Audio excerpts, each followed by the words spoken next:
بخاری اور مسلم دونوں میں حدیث ہے، نبی علیہ السلام فرماتے ہیں اگلے زمانوں میں ایک شخص تھا جس کی موت کا وقت قریب آیا تو اس نے اپنی اولاد کو جمع کیا کہ میں تمہارا کیسا باپ تھا؟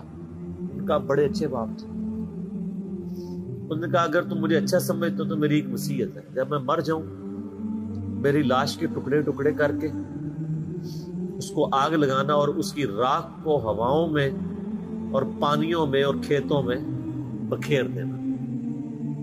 لئن قدر اللہ علیہ، اگر اللہ تعالیٰ نے مجھ پہ قدرت پا لی تو مجھے ایسا عذاب دے گا کہ کسی کو نہیں دیا ہوگا۔ یعنی وہ سمجھتا تھا میں خدا کے لیے وہ کمٹمنٹ کی زندگی نہیں گزار سکتا۔ یہ حدیث بخاری مسلم دونوں میں، مشکات میں دوسری جلد میں اللہ کی رحمت کے بیان میں آپ کو ملے۔ نبی علیہ السلام فرماتے ہیں جب وہ فوت ہو گیا اس کے پچھلوں نے یہی کچھ کیا، تو اللہ تعالیٰ نے ہواؤں کو پانیوں کو حکم دیا کہ اس کی راکھ سمیٹو۔ راکھ سمیٹی گئی، اللہ نے اسے زندہ کر دیا۔ اللہ نے کہا ہاں بھائی جس چیز سے بھاگ رہا تھا وہی چیز سامنے آ گئی، یہ تو نے کیوں کیا؟ تم نے کہا یا اللہ میں تجھ سے بڑا ڈرتا تھا، میں اس طرح کی زندگی نہیں گزار سکا۔ اللہ نے فرمایا تیرا یہ یقین تھا کہ تجھے کوئی پوچھے گا؟ بس اتنی بات ہے۔ کہاں یا اللہ تھا، اور میں یہ سمجھتا تھا کہ اس طرح اگر میری راکھ یعنی کہ بکھیر دی جائے گی مجھے زندہ نہیں کر پائے گا۔ حالانکہ یہ عقیدہ کفر ہے، لیکن یہ کفر جزوی ہے، کلی نہیں ہے۔ کلی کفر یہ ہے کہ کوئی شخص کہے کہ مردے کو اللہ زندہ نہیں کر سکتا۔ اسی لیے میں کہتا ہوں یہ مسلمانوں میں جو جزوی شرک آیا ہوا ہے نا، تھوڑا ہاتھ ہلا رکھا کر۔ جب تک کوئی اللہ کو، اللہ اور محمد کو عبداللہ مان رہے نا، اگر چھوٹے موٹے اس میں شرک آئے ہوئے نا تھوڑا سا ہاتھ ہلا رکھے۔ آپ ہاتھ ہلا رکھیں، اللہ کا معاملہ اس کا معاملہ، اس کو سمجھائیں ضرور۔ اس کا شرک جزوی ہے، کلی نہیں ہے۔ یا اللہ اسی لیے تو میں نے کہا تھا لئن قدر اللہ علیہ، اگر اللہ نے میرے پہ قدرت پا لی تو میں تجھ سے ڈر گیا تو اللہ نے میں تجھے بخش دیا۔ اللہ کو تو کوئی نہیں پوچھ سکتا نا کہ کسی کو گیون سرکمسٹانسز کیا دیے تھے، ان سرکمسٹانسز کے اندر اس نے کتنا بیسٹ پرفارم کیا۔ آخرت کا معاملہ جو ہے وہ چونکہ اللہ کے پاس ہے، اللہ کا فیصلہ ہے جس کے ساتھ جو معاملہ کرے۔ تو صرف جو دنیا کی جوڈیشری میں مقدمہ پیش کر کے آپ نے نہیں جیتنا، اللہ تعالیٰ نے صرف شواہد کی بنیاد پہ فیصلہ نہیں کرنا، گیون سرکمسٹانسز بھی دیکھنا ہے۔ میں اس کی چھوٹی سی مثال آپ کو دیتا ہوں، آپ بھی اس کو مانیں گے۔ مجھے بتائیں ایک شخص خانہ کعبہ شریف سے 2 کلومیٹر کے فاصلے پہ اس کی کوٹھی ہے اور اس کا مکے میں کروڑوں کا بزنس ہے، اس کے پاس 3-4 ایئر کنڈیشن گاڑی ہیں، اور وہ ایئر کنڈیشن گاڑی میں بیٹھ کے ساری نمازیں آ کے حرم شریف میں پڑھتا ہے، کام جو اور کوئی نہیں۔ 1 لاکھ نماز کا ثواب یا 1000 نمازوں کا ثواب یا 10,000 نمازوں کا ثواب لے رہا ہے، اور ایک شخص پاکستان میں ہے اور اس کا حال یہ ہے کہ وہ جون جولائی کی تپتی دوپہر میں روڈ کے اوپر لک ڈالنے کی اس کی ذمہ داری ہے، اور اسی سے جو تھوڑی سی مزدوری اسے ملنی ہے اس نے جا کے بال بچوں کا رزق خریدنا ہے۔ ظہر کی نماز کا ٹائم ہوتا ہے، مسجد وہاں سے دور ہے، اس کے پاس سواری بھی نہیں ہے، پیدل جا نہیں سکتا کیونکہ پیچھے سے نوکری سے نکال دیا جائے گا۔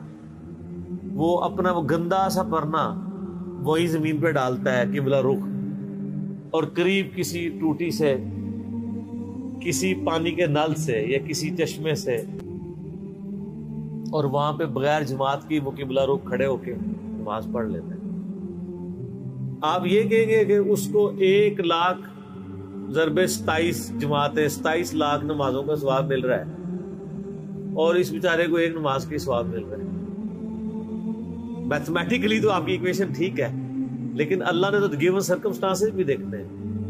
یہی وجہ ہے کہ نیکیاں تولی جائیں گی، گنی نہیں جائیں گی۔ گننے میں آئے تو سعودیہ والا پار، اور تولنے پہ آئے تو اس کی ایک نماز اس کی 27 لاکھ نمازوں پہ باری ہو جائے گی۔ جی سر، 1 روپے کے 1000 نوٹ پڑے ہوئے ہوں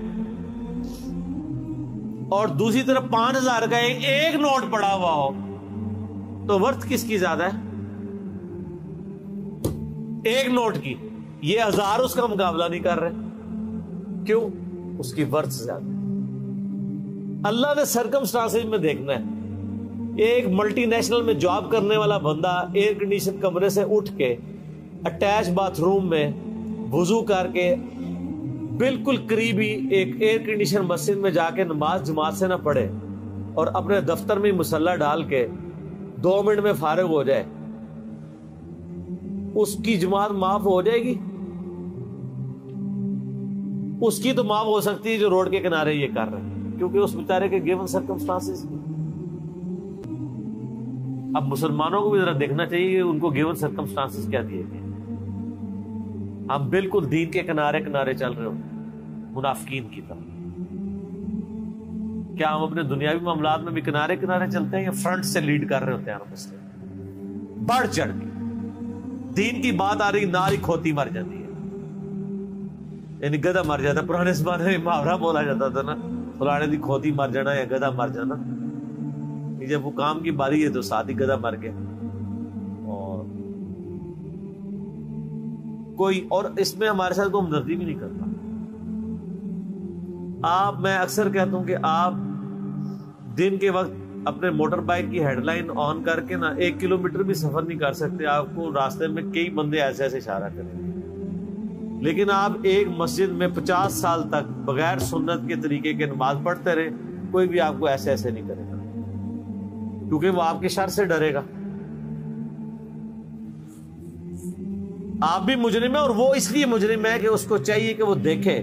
مجھے بتائیں، آپ کے سامنے ایک نابینا شخص ہے اور وہ ایک گڑھے میں گرنے والا ہے، تو آپ چیخ نہیں مار دیں گے ایک بار؟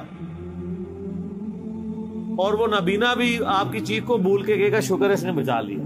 لیکن دین کے معاملے میں آپ کسی کو پیار سے، محبت سے، کسی طریقے سے بھی سمجھانے کی کوشش کرے تو وہ آگے سے آپ کو دشمن سمجھتا ہے، لیکن دنیاوی منفعت میں نہیں سمجھتا، کہتا ہے مہربانی سر، بڑی مہربانی۔ دین کے معاملے میں، اور دین کا یہ حال ہے کہ سب سے آخری پرائرٹی پہ ہے، بچہ بھی اسکول میں داخل کرانا 10 بندوں سے مشورہ ہوتا ہے، اور دین یہ ہے کہ جس آپ فرقے کی محلے کی مسجد میں پیدا ہوئے آپ کا وہی فرقہ ہے، ٹوٹل یہ آپ کی تحقیق ہے۔ میری جو پچھلے دنوں جو ویڈیو ایک چھوٹی چڑی تھی، زندگی بدلنے والی گفتگو، اس میں نے یہی تو پرونا رویا ہے، ادھر تو پیکے والا ہی معاملہ چل رہا ہے۔ تحقیق کا مطلب یہ سمجھتے ہیں کہ اچھا اب میں نے تحقیق یہ کرنی ہے کہ چونکہ میرے محلے کی مسجد بریلویوں کی ہے تو بریلوی کون ہوتا ہے جس کو یہ کام کرنے چاہیے۔ وہ اس طرف نہیں جائے گا کہ میں اسلام کو دیکھوں، وہ بریلوی دیوبندی اہل حدیث شیعہ کی طرف جائے گا۔ یہ آپ نے دیکھا کتنا فرق ہے؟ کوئی بندہ کہے جی میں تحقیق کر کے مسلمان ہوں، جتنے بریلوی دیوبندی اہل حدیث بیٹھے ہوئے ہیں وہ اس لیے کہ ان کے باپ دادا تھے یا انہیں محلے کو وہ مسجد لگتی تھی۔ تو سر میرا ایک معصومانہ سا سوال ہے کہ اگر آپ کے محلے میں قادیانی کی مسجد عبادت گاہ لگتی ہوتی یا آپ کے ابا جی قادیانی ہوتے تو آپ ماشاءاللہ بہت تحقیق کر کے مسلمان ہو جاتے، قادیانی ہوتے۔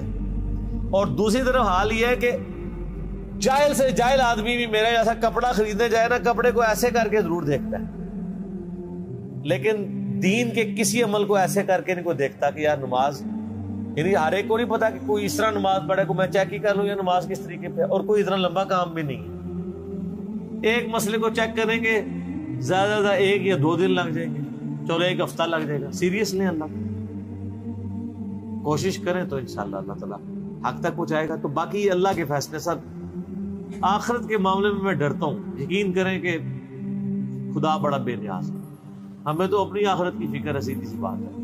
ہم تو کہتے ہیں اللہ تعالیٰ ہماری غلطیوں سے درگزر فرمائے، چاہیے کہ ہم لوگوں کے بارے میں فیصلہ کریں۔ میں تو اپنے بدترین دشمنوں کے بارے میں بھی قطعاً یہ یعنی جرأت نہ کروں کہ میں ان کی آخرت کا فیصلہ کروں، ناٹ ایٹ آل۔ آپ دیکھیں میں یزید کے بارے میں، میرے بارے میں میں بڑا سخت رویہ رکھتا ہوں، لیکن کبھی آپ نہیں سنیں گے کہ میں نے اس کو کہا کہ وہ جہنمی ہے۔ آخرت کا فیصلہ اللہ نے کرنا ہے. دنیا میں ڈنگے کی چوٹ پہ جس نے غلط کیا اسے غلط کہیں گے. تو اس لیے سر آخرت کے فیصلے نہ کیا کریں, ڈر جائیں. جتنا آپ کو اللہ کا خوف ہوگا نا آپ آخرت کے بارے میں ڈریں. حقیقت بات ہے. اور پازیٹیو رہیں. میری وائف کا میرے ساتھ جھگڑا ہی رہتا ہے. میں بہت نیگیٹو چیزیں بھی لوگوں کی آبزرو کر کے نا, جب مجھے بالکل نظر آ رہا ہوتا ہے شواہد کی بنیاد کے اوپر بھی, میں درگزر کرتا ہوں. وہ آج بھی مجھے صبح کہہ رہی تھی کہ ایسے کیوں ہوتا ہے. میں نے کہا غصہ مجھے تم سے زیادہ آتا ہے, میری طبیعت زیادہ تیز ہے. کیا اتنی تیز تو نہیں ہوگی جتنی وائف کی, وہ زیادہ ہی تیز, لیکن میری طبیعت بھی بہت تیز ہے. لیکن میں جب یہ سوچتا ہوں کہ یار اس کو جو اللہ نے حالات و واقعات دیے تھے, اگر مجھے دیے ہوتے شاید میں اس سے بھی برا آدمی ہوتا. تو ہو سکتا ہے یار اس کو حالات ہی ایسے ملے ہو. ساس بھی کبھی بہو تھی. ایک بہو اپنی ساس کے بارے میں اس وقت بات کر سکتی ہے جب وہ ساس بن کے اچھا پرفارم کرے اور پھر اپنی بایوگرافی لکھے کہ ہاں جی میری ساس تو یہ تھی اور میں یہ آئیڈیل ساس ثابت ہوں. اللہ کے فضل سے میں نے تو آج تک کوئی ایسی ساس نہیں دنیا میں دیکھی. وہ جب بہو ہوتی ہے نا, وہ اسی وقت ہی وہ آئیڈیل ساس کی کوالٹیز بتا رہی ہوتی ہے. جب اس پہ وہ حالات و واقعات آتے ہیں تو وہ اس سے بھی ورس پرفارم کر رہی ہو. اور یہ دیکھا ہے, اسی کو کہا جاتا ہے نا خدا گنجے کو ناخن نہ دے. تو شکر کریں کہ آپ گنجے اور آپ کو ناخن نہیں ملے ہوئے. اگر آپ کو ناخن ملے ہوتے ہیں تو آپ زیادہ اپنا نقصان کر لیں.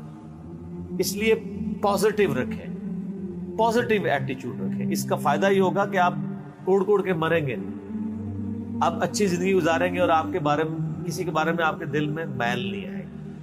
میرا ادھر جتنا ویڈیوز میں غصہ ہوتا ہے نا, وہ اس لیے نہیں ہوتا کہ میں کسی سے نفرت کر رہا ہوتا ہوں. میں کہہ رہا ہوں اس کی وجہ سے اتنے ہزاروں لوگوں کا بیڑا غرق ہو رہا ہے, تو میں پورے پیشن سے بیان کرتا ہوں. ورنہ جو لوگ جن کے خلاف میں نے کلپ چڑھائے ہیں وہ بھی میرے سامنے آ جائیں, میں ان کے بھی ہاتھ چوم لیتا ہوں. تو منافقت نہیں کر رہا ہوتا ہوں.